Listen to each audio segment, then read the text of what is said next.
have you ever stopped to think about why a glass can shatter, but you'll never ever see the pieces fly back together? It seems like such a simple, obvious thing, but the answer to that question uncovers one of the most fundamental truths about our universe. Time seems to have a one-way ticket.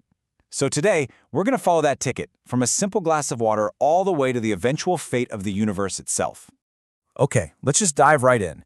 The whole mystery really starts with things we see every single day. There are certain events that just happen, but we never ever see them go the other way. I mean, take this for example. Ice cubes melting in a glass on a warm day. We've all seen it 1,000 times, right? It's so normal we don't even give it a second thought. It just happens.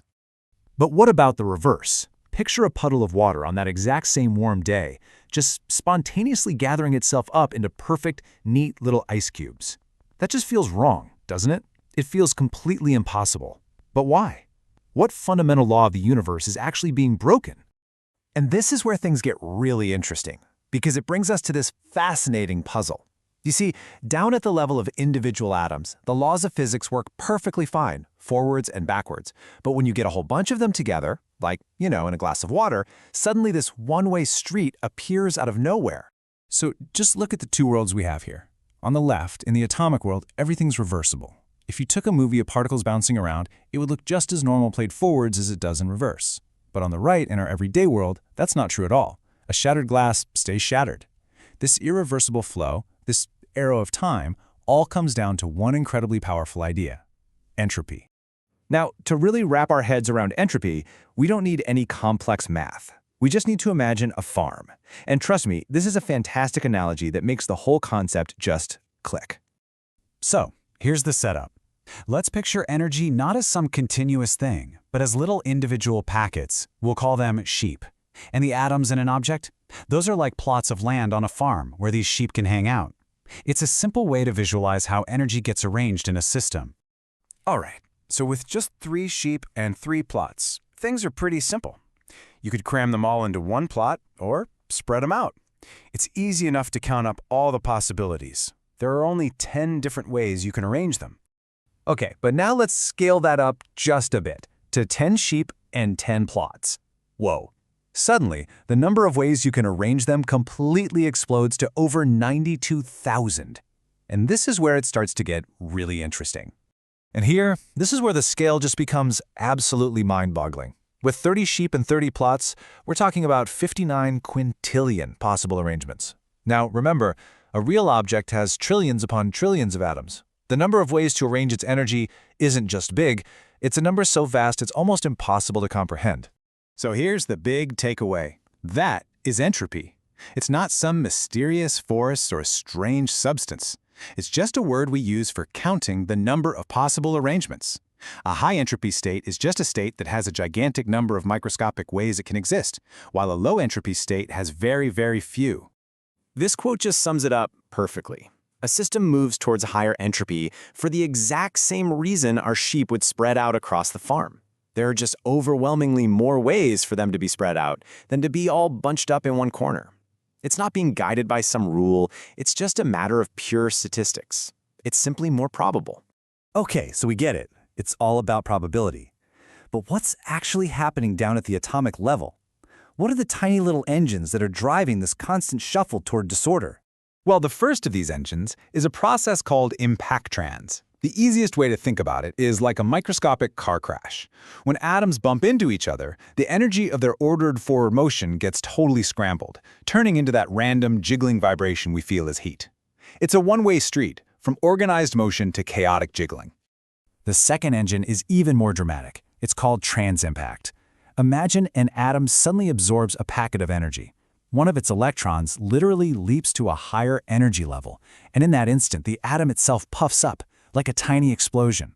This sudden expansion shoves its neighbors, sending a little shockwave of energy through the whole system. It's a constant, microscopic shoving match. And you can see that process right here. The atoms start out in a nice, calm, balanced state. Then, one atom absorbs some energy, its electron makes the jump, and bam! It expands, pushing its neighbor away. It's this relentless microscopic pushing and shoving that constantly nudges the system toward one of those trillions upon trillions of disordered states we call high entropy. So all of these tiny microscopic shuffles add up to a universal law.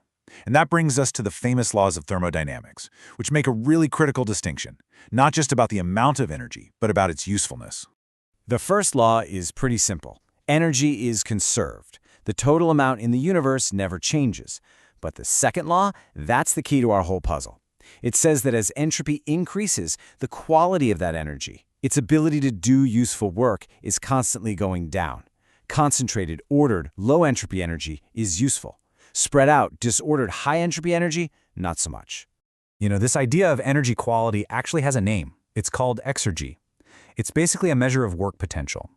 A hot cup of coffee has high exergy because its concentrated heat can do work as it cools down. But once that same amount of heat has spread out evenly into the room, its exergy is gone. The energy is all still there, but its quality, its usefulness, has dropped to zero. So now let's take this idea and blow it up to the biggest scale imaginable, the entire universe. Because the second law of thermodynamics doesn't just explain why ice melts, it tells the entire story of the cosmos, from its very beginning to its ultimate end. Our universe began in an incredibly special, highly ordered, and therefore very low entropy state at the Big Bang.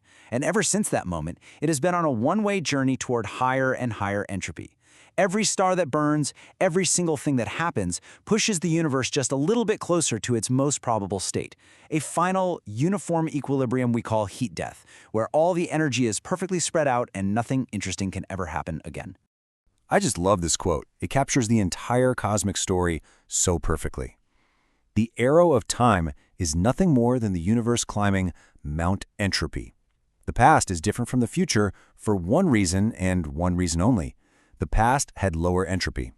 It's that simple, and at the same time, that profound. So where does that leave us? In this grand picture of ever-increasing disorder, where does something like life, which seems to be all about creating order, fit in? You see, disorder isn't a mistake. It's the default setting of the cosmos. Order is always the strange temporary exception. And that leads us to a final, really deep question. Everything we build, everything we are, from our own bodies to our cities and civilizations, is just a tiny, temporary pocket of order. We exist here on the slopes of Mount Entropy, taking in high-quality energy from our sun to fight off decay and maintain our complexity, all while the universe as a whole continues its unstoppable climb towards equilibrium. So what does it mean to create such fleeting moments of beauty in a cosmos that is destined for chaos?